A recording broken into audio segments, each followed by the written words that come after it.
Good evening, everyone. Welcome to this Zoom session. Your host, Umsawenkosi Dlanjwa. How are you guys doing?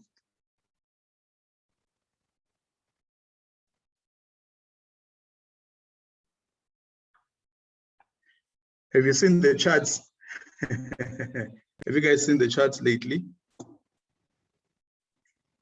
Yeah, Bitcoin is doing wonders. And I'm thinking that people who are not involved yet, they might just be thinking they're way too late. But again, we're here to talk about that. Okay, so it is time for our meeting to start. It's now 1 minute after 8, so we don't want to delay people who tuned in early. So my name is Umsawenkosi. I got exposed in the crypto space. Just a little about me. I got exposed in the crypto space in 2017. So this is someone that's employed, and the reason why they were curious was just so that they can see if they can stretch the money a little bit, you know. You know what happens when it comes to month end, you find that there's too much month after month end.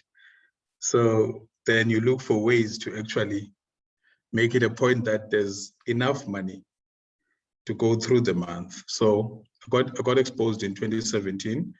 I was always looking for an opportunity because there were certain things that I did before that, before crypto itself.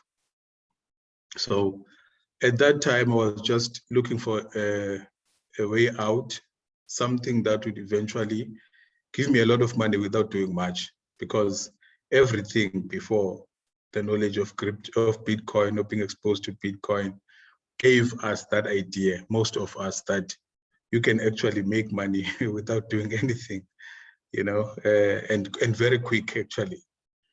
So I then started to do the business. In fact, the Opportunity Mining City, I joined it on the 2nd of July in 2019.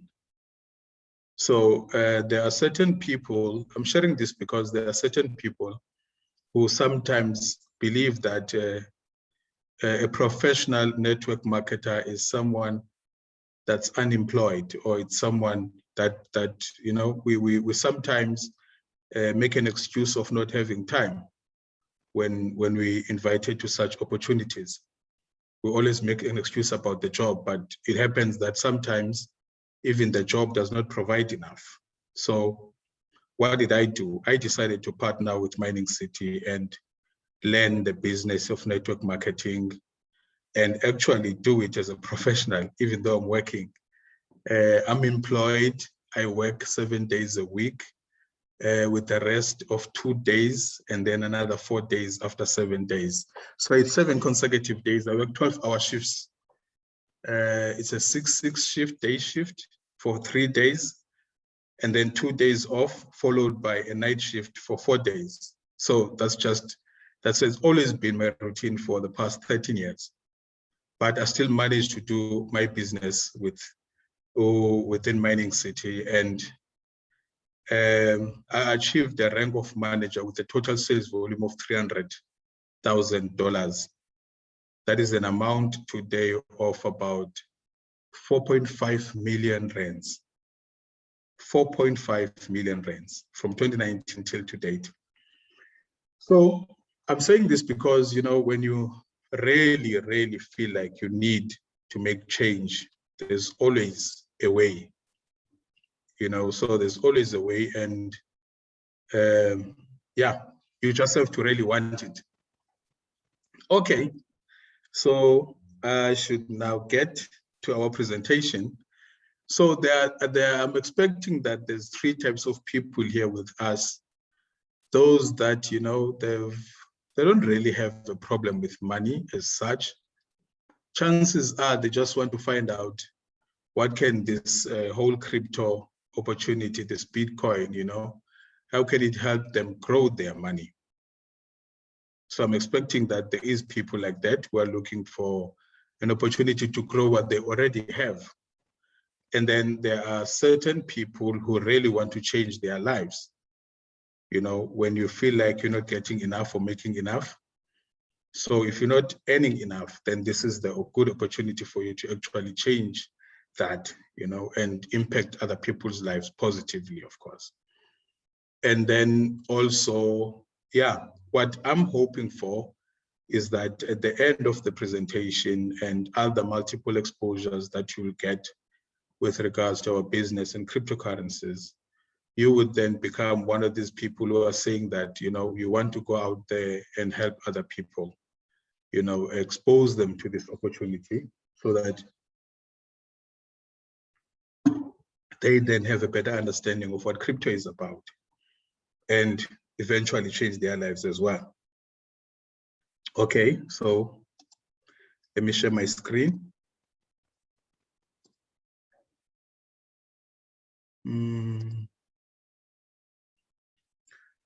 All right. So some disclaimer. Let me just move that a bit there. The information contained herein and exchanged during this presentation hereof is not intended for, nor does it constitute financial, tax, legal, and investment advice.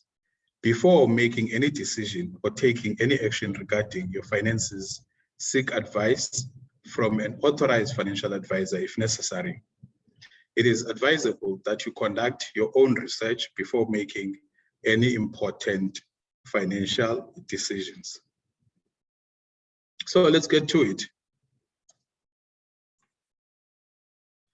So before we talk about what Bitcoin is, we have to, you know, go back a bit and just remind ourselves of what money is and where does it come from. This whole thing about money. What value does it have, and who exactly gives or determines the value of money? You know, so back in the day, there was a time when people, you know, they depended, or they only depended on animals, and also just hunting, and also gathering some fruits. That's all that they could have at the time. So because of that, there was a lot of traveling that they needed to do to get the food. Because when you're hunting, you find that they would travel a lot of kilometers to get to where they would actually get their food. So these people then, they didn't have that much, the big families, because they couldn't keep big families because of the traveling. I know that there's a plant that was used by Bushmen in the back in the day called Hoodia. It's a appetite suppressant. It, you know, when you use that plant, you could go on for a period of 2 days without eating anything. And then after that, there was this discovery of farming. So the discovery of farming simply meant that these people then could actually be at home or be in one place for longer periods, whereby they could actually end up having bigger families, you know, because they don't have to really travel now. And then that meant that the farming meant that they could domesticate certain animals, which is the animals that you know of now. So, and then from there, they started specializing. So those that were farming, that were looking after cattle, they only specialized on cattle. And those that you would plow, they only specialized on that. So when they started specializing, what happened is they produced a surplus. So now, all of a sudden, you couldn't, everything that you produced, you know, you would have to change it with someone else. Otherwise, if it expires, then you would have lost most of your produce.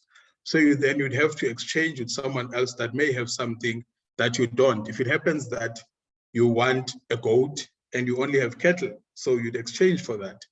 And the nice thing about ibarter back in the day, when you look back, you'll find that there wasn't any authority or any figure that would determine what you would trade with.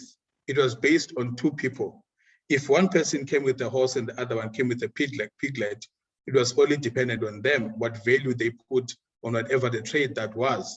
But if you compare that to today, there is a certain entity that plays a middleman that would actually tell us the price of a certain good. So you cannot now just trade as you would at that back in the day, back at the time when people used to barter. So the whole thing about middlemen has already changed everything when it comes to fair, or else us determining our own value when it comes to exchange of our own goods. So from then, the other challenge that the people faced back in the day was that what happened if you went to change? I remember that it is said in history that Eastern Cape, the former Transkei, used to trade maize with the Ciskei. But then now what happens if you're trading with someone, that the person that you normally trade with, they happen to have already what it is that you want to offer them. So there's no way that you can trade because they don't need your goods, you see. In fact, barter is still even practiced today, but on a larger scale, on a much larger scale by countries. Okay, so because there were times whereby you could not trade with a person and you would find out that they already have whatever it is that you're willing to offer, then people needed something which they then referred to as a currency. They needed something of value, something that they determine the value of that good so that it allows them to trade with. So at the time, most people used shells, some people used stones, to a point that they even got to a point of using gold. And the nice thing about using gold was the fact that gold is not something that you can easily find anywhere. It's something that you have to mine, and the mining could not be done by anyone, by just anyone. So the fact that it was difficult, so it gave it some sort of value because of scarcity. Now, when people mined gold, from using just gold in bars, they then used gold in coins, in a form of coins. So from using gold, so when they used gold in a form of coins, some people decided, okay, so when you're traveling, you then needed to store your gold because there's a chance that you might lose it or someone might just take it. So people then decided, okay, they're going to come up with a way of storing your gold, whereby I can say, when you're going to travel to a certain town, you can then keep the gold with me. We will then have a register. I would have a register, issue you a certificate that says so and so left so much gold in my position, and then whenever they come to claim their gold, they would then produce the certificate, and I would charge for that. So that is how we got to a point of having a fiat currency, which is paper money. So paper money was an actual representation of a piece of gold that was in storage. So what would happen is that if you travel and then you find something that you'd like wherever you went to, you would then exchange that piece of paper for whatever that thing is, whatever that good is. So with the promise, and then the person getting that piece of paper, they know very well that they can claim and exchange that paper for gold. So this is how we ended up with what we now know as fiat currency, which is paper money. And then before 1971, this is after the Bretton Woods Agreement, that the dollar would be based on a gold standard. So the US dollar was the only currency, only fiat that was based on a gold standard. So for every piece of the US dollar that was in circulation, there was gold somewhere in the reserve, in the Federal Reserve, that was kept. So you could then exchange your paper with the gold, because simply meant that the paper was representing that gold. But then in 1971, President Nixon at the time in America decided, this is when the other countries were calling their debt, and then they were asking for gold. He then decided, okay, he's going to remove the dollar from the gold standard, because what would happen is that they would run out of the deposit of gold in America. So when the dollar was removed from the gold standard, that's when it became debt. This piece of paper, fiat. So this also simply meant that, you could print as much of this as you like, because it no longer represents anything. It's just a piece of paper. So here's an example about this, about how this became a piece of became debt. It is said, this is something I read on the internet, it is said that a gentleman who's a tourist from America came to a debt-ridden town in Kenya. When he went to a hotel, he went to the hotel owner, gave them $100. when he gave him the $100, he said that he just wants to have a look at any of the rooms that he has, if ever they are suitable for him to use for the night.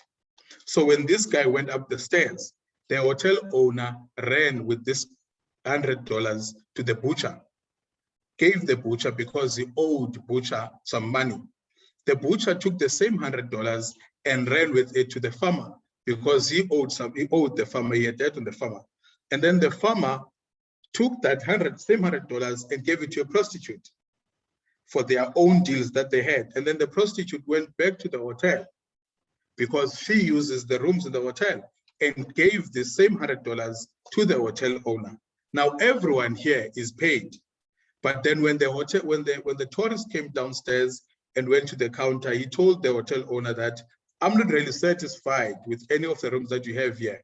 He took his money and he left. But everyone else got paid with the same piece of paper, and none of them had money, even though their debt was paid. So this is what it means when we talk about fiat being simply debt. And then, so you remember then that back in the day, people got paid in brown envelopes, with fiat put in brown envelopes. So from getting paid in brown envelopes, a company and Visa, together with MasterCard, these companies saw an opportunity. So they saw a gap between the bank and the end user, which is me. So they bridged that gap using this money, the plastic money, which is the card. So this simply meant that the only time I could have access to money at the time when we only had paper is when the bank was open. When the bank closes at 4, I couldn't have money anymore if I had not drawn enough. But now with these guys coming up with the payment system and coming up with ATMs and all these swiping machines and all of that, it simply meant that I can always access my money at any given time in this format. And the nice thing about innovation, you'll find that things get better, they get faster and much safer at times. Because if ever you carrying 10,000 in a brown envelope and someone else has 10,000, but they have it on a card. If you both lose, the one person loses the card, the other loses the fiat in 10,000. So there's a chance that your money is safe here. It's safer than it is in this form. Because if a person does not have your PIN number, chances are they won't have access to your money. So it could be better that way. And the nice thing is you can always access it at any time of the day. And then after that, someone else came up with something much better than a card, a banking app whereby you can sit at home, hold your phone, and do all transactions without leaving your house. Once again, much safer, much quicker. So now you can just sit, receive money, which you receive an SMS. You never really confirm whether it's money by going to the ATM and making a withdrawal. Once you see the SMS, you already know that you do have money, even though you are used to this one. Now, when we talk about Bitcoin, people want to say that I want to touch my money, I want to hold it. Is it real money, and so on and so on. But they forget that they only used to have this. And then from this, they now receive an SMS when they get paid. And they transfer digital. They make payments digital. They don't even touch that money. Chances are 90% of it, they don't touch it. They only use it digital. So that is the very same thing with what we have, which is eBitcoin. Now, eBitcoin was introduced in 2008, the white paper. It was introduced in 2008, but the mining of Bitcoin, which is the actual production of Bitcoin, started on the 3rd of January in 2009. So the differences between the two is that if fiat is centralized meaning that you can only access your money from the bank. You get paid through the bank, right? And also you can only keep your money in the bank, because in South Africa, anything above 15,000 is regarded as money laundering. So your money belongs in the bank. And then also, and the bank is privately owned.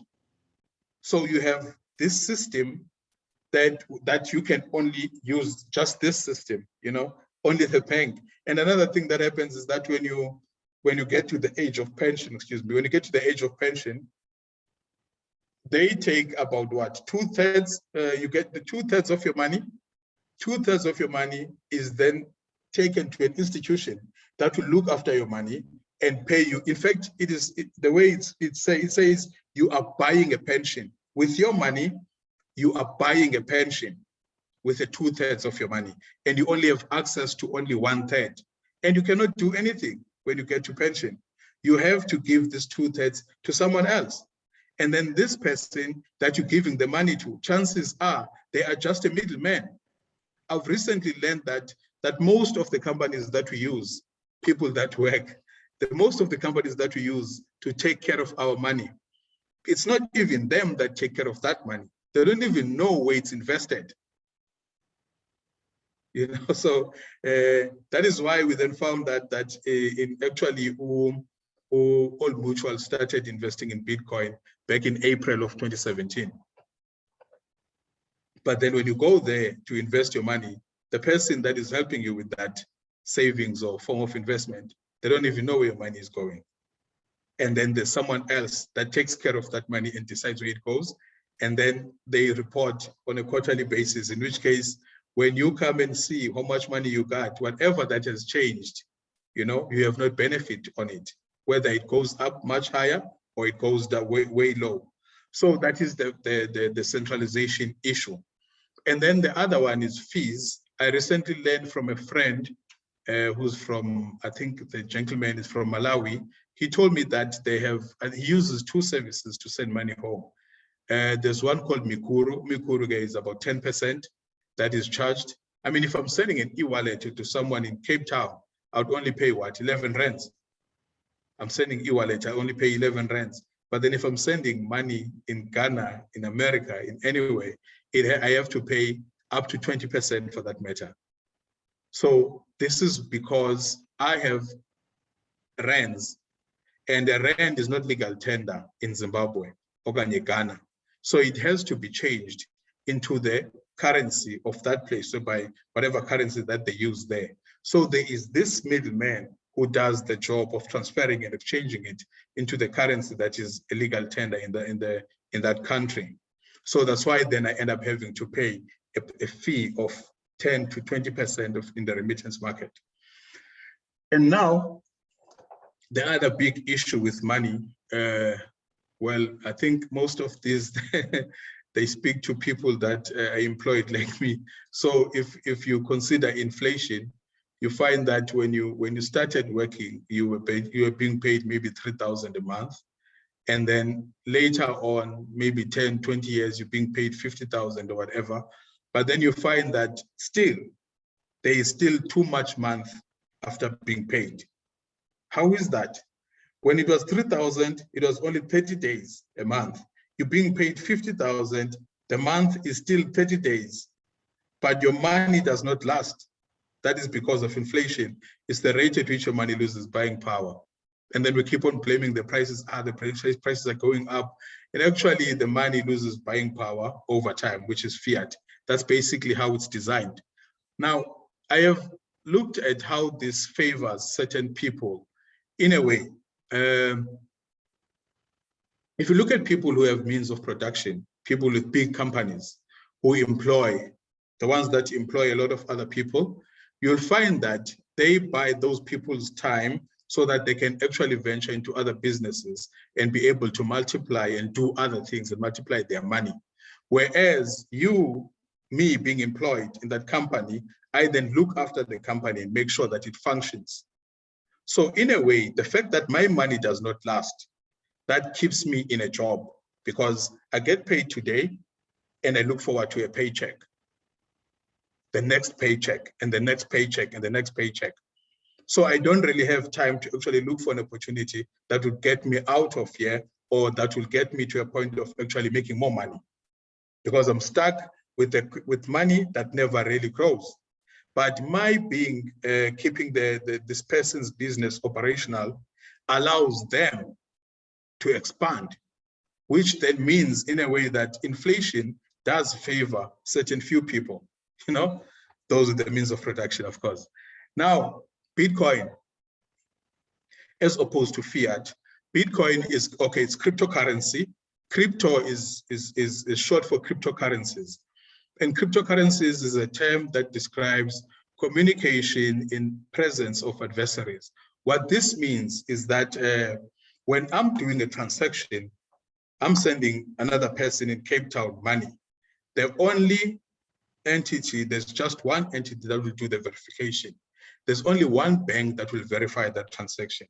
And that transaction will then be registered in their general ledger, in that bank's ledger. So one bank does the verification of the transaction and is captured on their books, which I don't have access to. And then with crypto, there's multiple entities that actually get to verify the transaction. So then the transaction has to be encrypted so that it reaches the intended recipient, so that it does not end up anywhere else, you know. So the thing about fiat not being encrypted is that you can always reverse a transaction if it happens that you put in a wrong account number and whatnot, because there's only one entity and only one book where it's captured. So there's only one entity that does the verification. You can then have the transaction reversed. But with Bitcoin, you cannot do that. You cannot reverse that transaction because of multiple entities that do the verification of that transaction. Hence, then the transaction is encrypted so that it reaches the intended recipient. It is also a peer-to-peer, meaning that I am able to send Bitcoins to China, Cape Town, to my neighbor, America, anywhere, without consulting anyone, without verifying my transaction with a bank or with any other entity, which happens to be a third party. And then the other nice part about a Bitcoin as opposed to a fiat, there's a finite number of coins, which is kept at 21 million. There will only ever be 21 million of these Bitcoins. So that then speaks to scarcity, and scarcity speaks to appreciation over time. And then Bitcoin is a medium of exchange and also of value. So now, of the 21 million, how are these coins then extracted from the encryption of 21 million? Because they are there. It was in 2009, on the 3rd of January, it was 21 million. So they then get extracted and paid to miners, which are the people who do the verifications of transaction. So the protocol then says, every 10 minutes, there's what is called a block reward, consisting of 50 Bitcoins every 10 minutes. That is for the first 4 years. So every 4 years, there's something called the halving process. So the supply is cut by half, automatically so. And this mining started in 2009. It will go on up until the year 2140. So there's 21 million coins only. There's 7.5 billion people in the world, only 21 million coins. Out of the 21 million coins, each coin is divisible in 100 million units. So you can just have a fraction, a little bit of a Bitcoin, what we call a Satoshi. You can just have that fraction. Other person will have 2, other person will have 1. And it only makes sense. In fact, Bitcoin appreciates in value when more of us happen to have it. So it's okay to have a fraction, you know, you're contributing. So, and then from the first 4 years, it then went down. The supply was cut to 25 coins every 10 minutes. After that, the supply was then again cut to 12.5 coins every 10 minutes. And then the supply was then cut in 2020 to 6.25, which means in 2009 till 2013, there were, if you take the number of 10 minutes in an hour, you'll have 6 10 minutes. So it was 50 multiplied by 6 that gave the miners 300 coins at the time.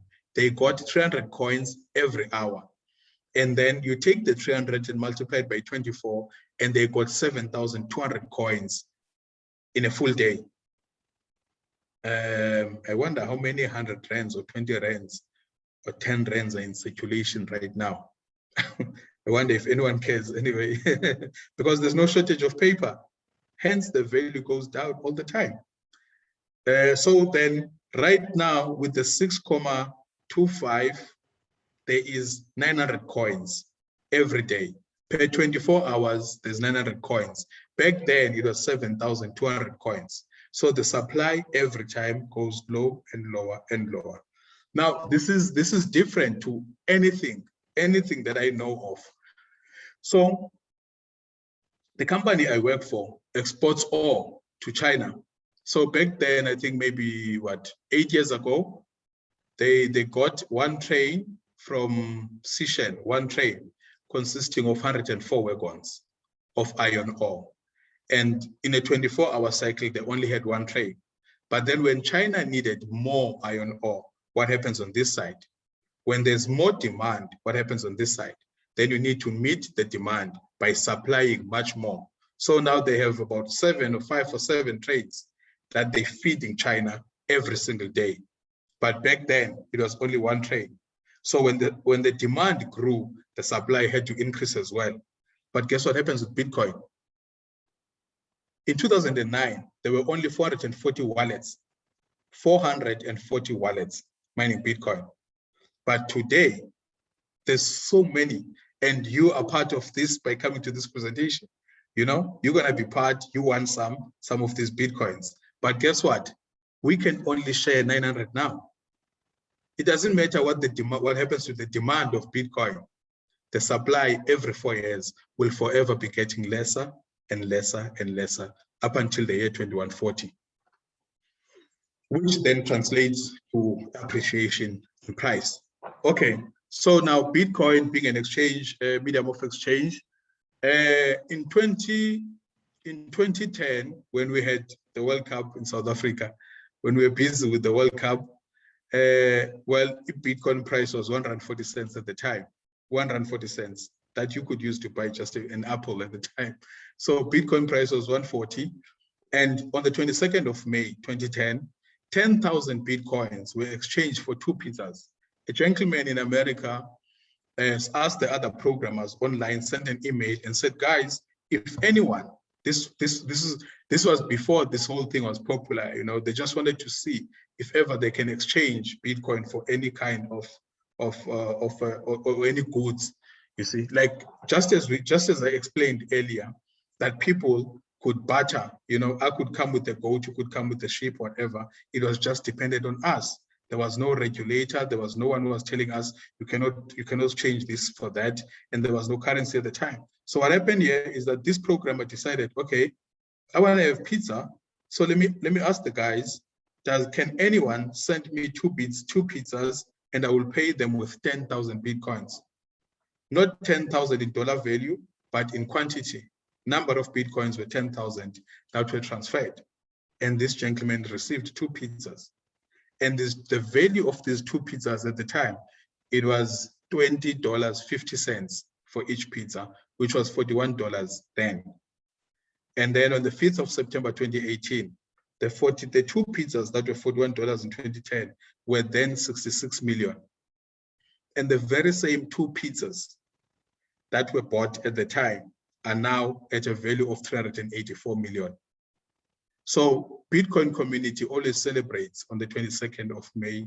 We call it the Pizza Day. That's when the first transaction took place, when 2 pizzas were exchanged for 10,000 Bitcoins. Now on the other side, it says here, in 2010, it was 140 cents, and then Bitcoin in 2015 was 3,000 rands. Bitcoin in 2017 was 11,000 rands. On the same year of 2017, Bitcoin was 300,000 on the 10th of December, same year. So from 11,000, somewhere about January there. Same year, it went to as far as 300,000. But then the following year, it still came down. The price came down in so much that some people didn't understand. They thought that they lost money, you know, because they got in at a high. And then when the price of Bitcoin went down, they thought that they lost money, calling it scam, calling it a lot of names. But then now, the same Bitcoin that went down in 2018 and 2019, today is trading at 877,000. So if you had 1 Bitcoin that you bought in 2017 in January at 11,000, sold it at 300,000, you've made money, right? If someone bought at 300,000, and then it went down in 2018 and 2019, and still held on to it, knowing exactly what they're doing. Today, they have so much more, you know, almost 3 times the value. Okay, so let's talk about how we can then get involved in Bitcoin. How do you get involved in Bitcoin? The first one is mining of a Bitcoin, which we do with Mining City.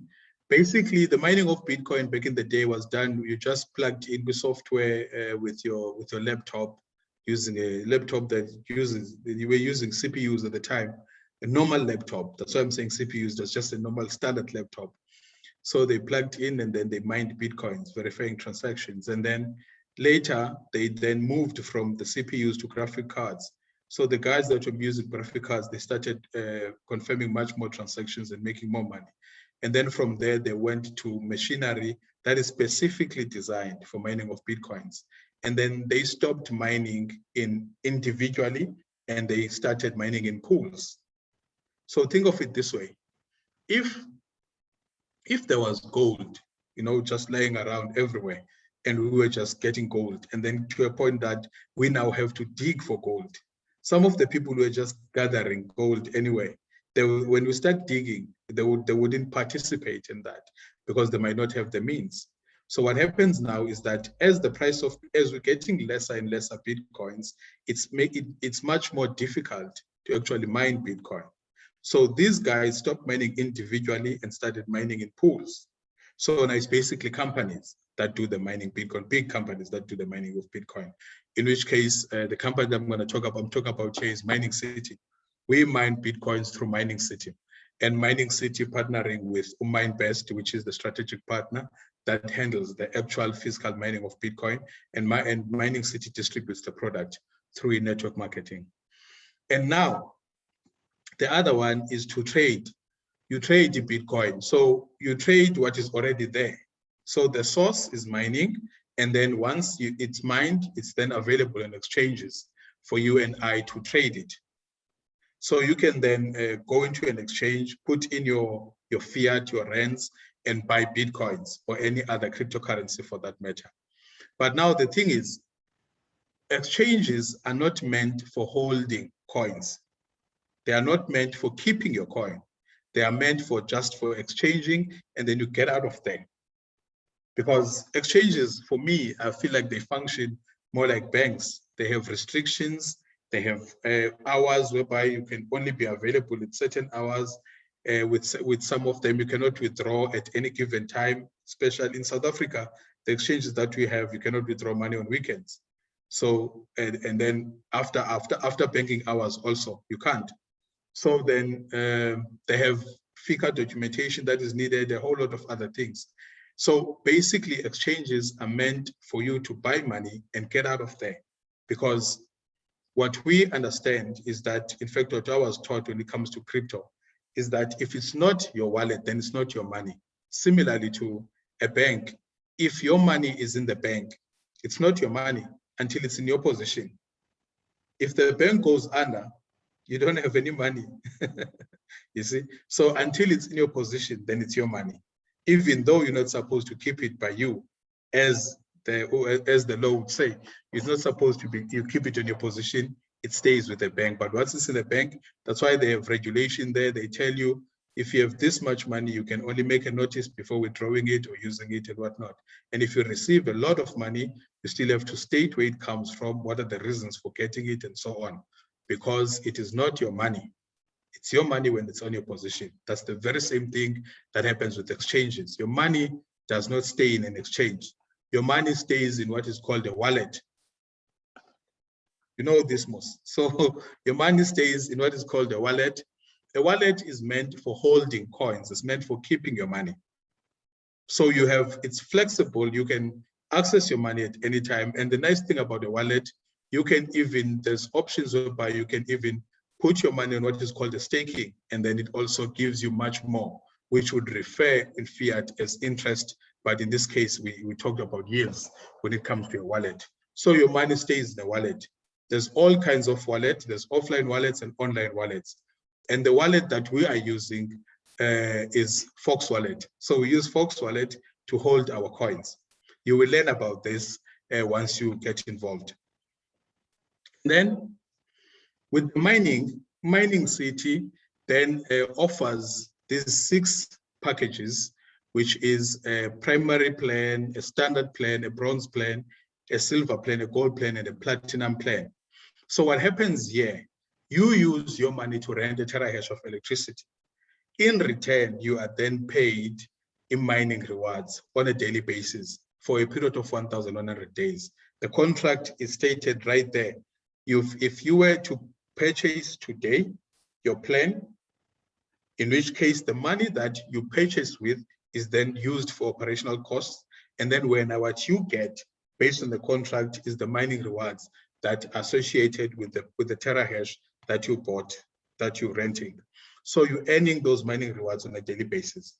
So it says there, you buy today, you start after 10 days.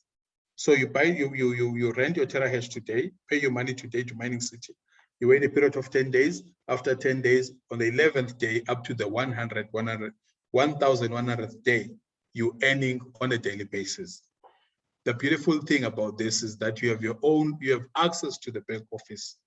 You log in at any given time by yourself, and you'll be taught this, of course, and then you can actually access that money at any given time. You can withdraw that money when will you need it. So this is the passive income side when it comes to Mining City. And then also Mining City, like I said earlier, is that you get people who come to the business, they just want it for themselves.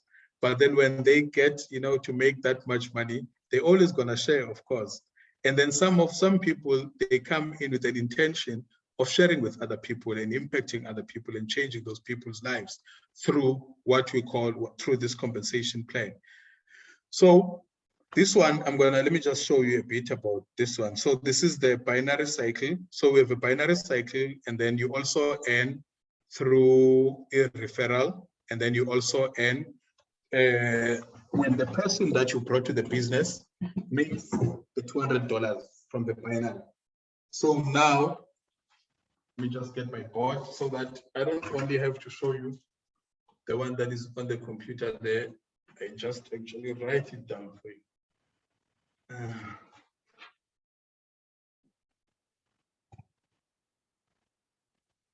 See the board clearly, please indicate for me.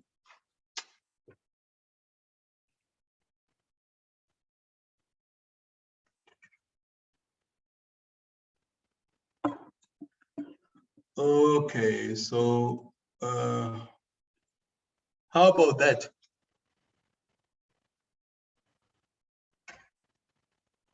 We can see, ne?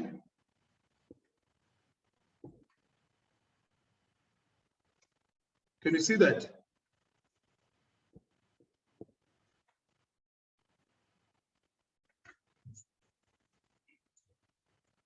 All right. Oh, thank you so much. Okay, so we have mining plans.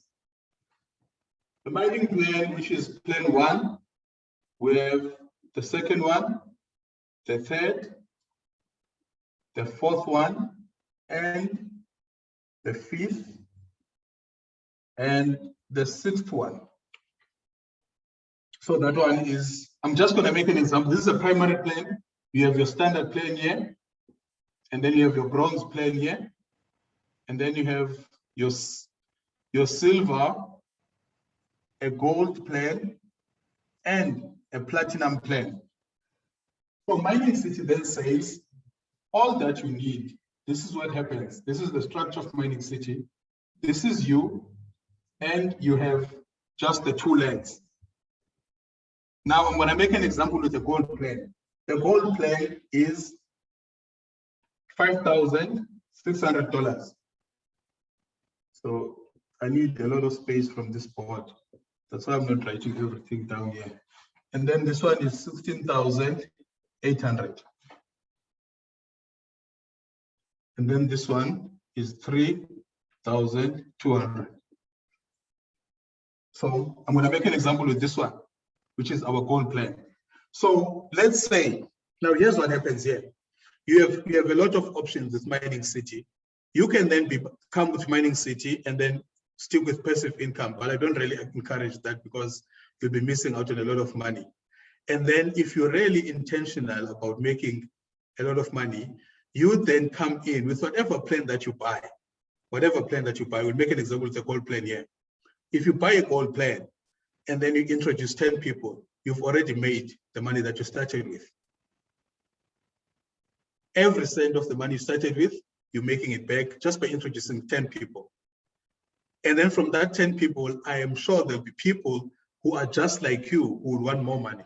So let's look at it this way. So on the sign up, it's a Mining City says from the first person up to the 5th person, from person number 1 up to person number 5 that you bring to the business, Mining City will give you what? 5%. Ne? So if you bring gold plans, you get 5% of those gold plans because you're also holding what? A gold plan. Now, Mining City then says on the binary, all you need is 5 here and another 5 there. Once you have a 5 here and a 5 there, you get what? You get $200. So this one equals to $200. And then this one gives a point of 0.5. This one is 1 point. This one is 2 points. And this one is 4 points. This one is 7. The gold is 7. And this one is 21, the platinum. So we're making an example with the gold plan. So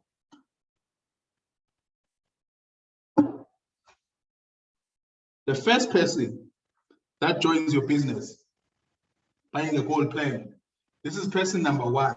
What do you earn? You're earning $280 according to this one. According to the first compensation plan, which is the sign-up commission. That's $280 just by signing up this person. And then what else do you earn? You earn 7 points on this side. So it's a binary. What happens this side has to happen on the other side as well. And then you sign your second person here. When you sign this second person on your business, also they're buying a gold.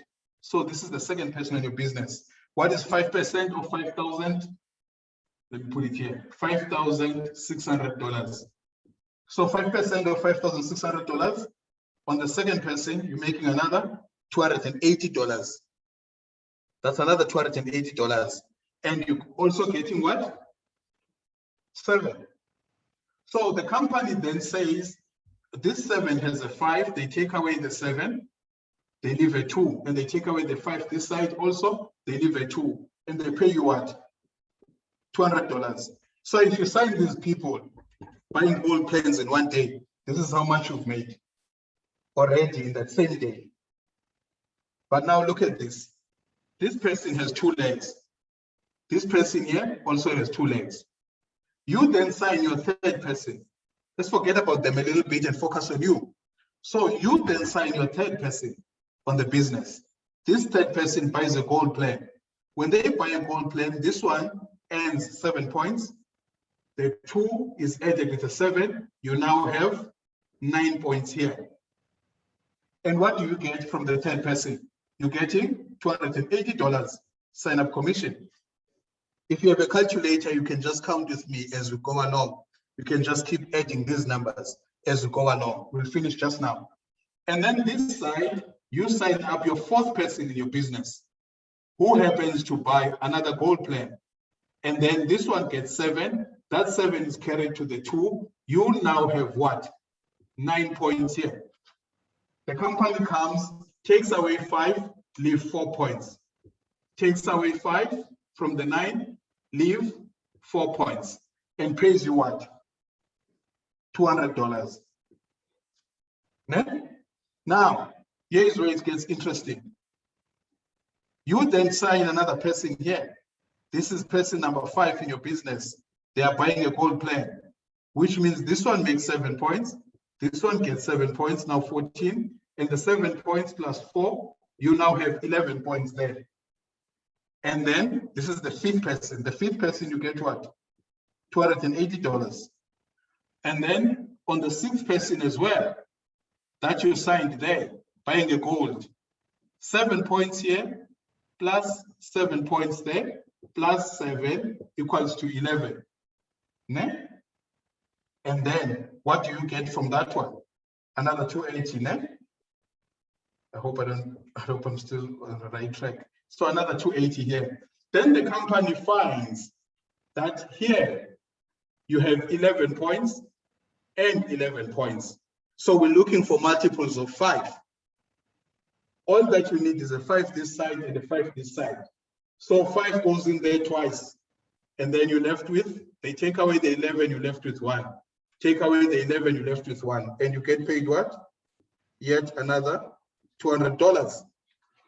Okay. So this is the 5th person. Okay, 1, 2, 3, 4, 5. So this is the 6th guy. Sorry for that one. That is the 6th person. I just noted that now. The 6th person, you no longer get paid 5%. You now earning 10%. Ne? So the 6th person in your business, which is this one, 1st guy, 2nd guy, 3rd guy, 4th guy, 5th guy, 280. And then 6th person, you earning $560 because it's 10% of 5,600. So up to the 7th person on your business, so this will be 7 points, buying a gold, that will be 714. And then there you're going to have a 7 plus 1, which will have an 8. And then this one will be your 8th person in the business, buying a gold, 7 plus 7, that's a 14, 21 here. And then 8 there, plus that one, plus that one. After that 8, you still get paid. So with that one, you get the 560 again. And then when the company takes 5 and takes 5 there, they leave you with what? $200. So guys, what I'm showing you here is that if you buy a gold plan and you sign up 10 people, from number 1 up to number 5, you're gonna make $280 for each sign up, 1 to 5. And then from the 6th person up to the 10th person, you're making $560.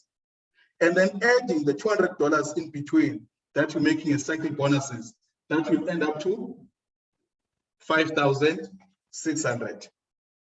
So you're making the money that you started with just by introducing these 10 people. Now, what happens if also these guys decide to do the same thing? Let's say this guy here, he's got 14 points, right? He's got 14 points. He decides to sign someone that buys the gold because he's seen the points here. When he signs someone that buys the gold, him signing a person that buys the gold, he gets the $280 for himself. The 7 points are put here. These 7 points you also get as well. They come to you. And another thing is that there's 14 and 7. The company takes 5, leave 2, takes 5 and leave 9, and pays him $200. When the company pays this guy, that you brought to the business $200, the company will then give you $10 to say, thank you for helping this guy make money. So same applies. This person here has 2 legs. If this person decides to put his wife, first wife, put second wife here, gold plan. What happens here? This guy makes $200, right? When he makes $200, the 14, the 7 and 7 come here as a 14, and that 14 is carried over to you. And then when he makes $200, this guy makes $10, and you also make what? $10 for helping other people earn.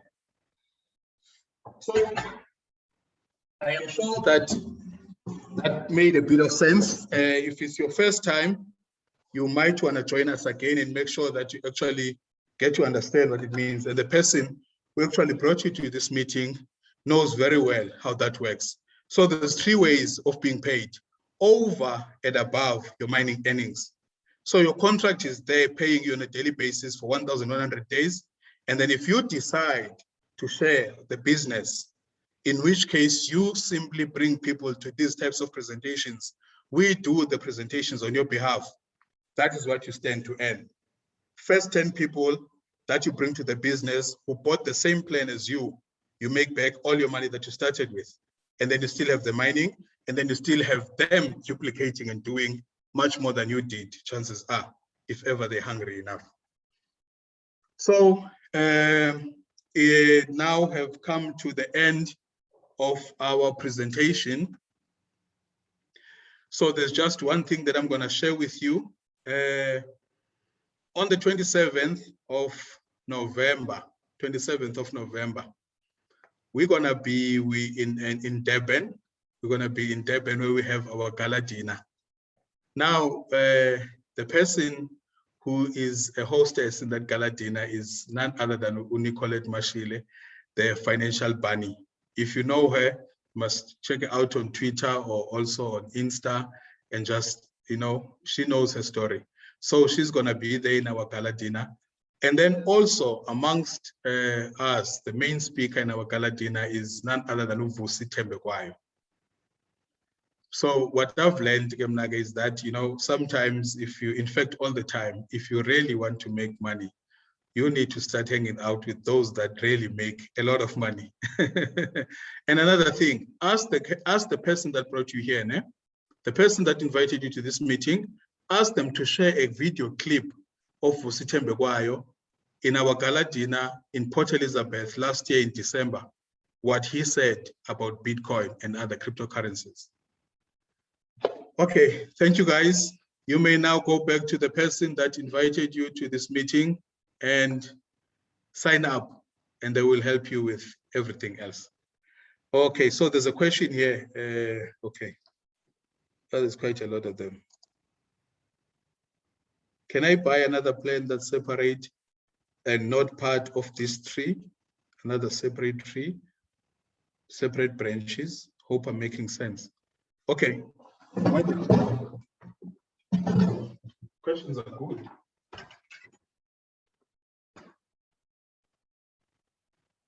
Okay,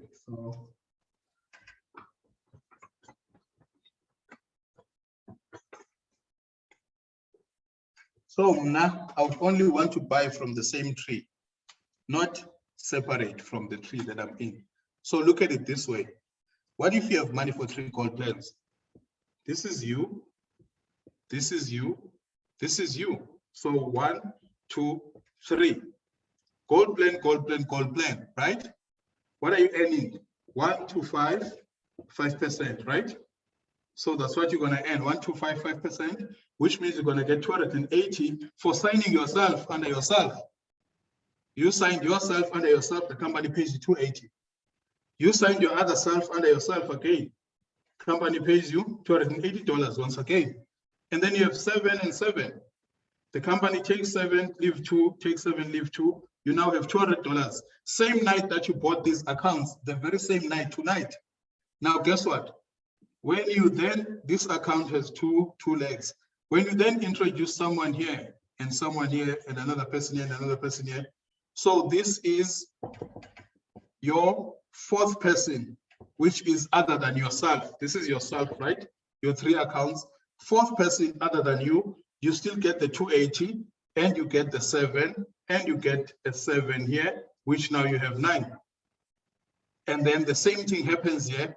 Another person other than yourself, there's a 7 here, which means this account starts making $200. That 7 is carried over here. So you have this account making money and pushing the credits to this one. This account, same thing, making money and pushing the credit to this one. So if you can have this, why would you want to go buy an account here? You cannot go buy an account there. You can, but it doesn't make sense to me. You buying an account here when you can grow what you already have here. I hope that answers your question.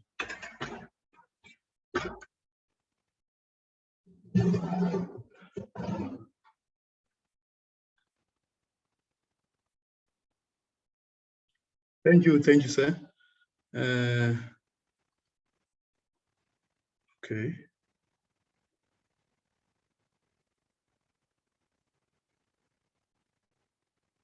All right, no, we don't have any other.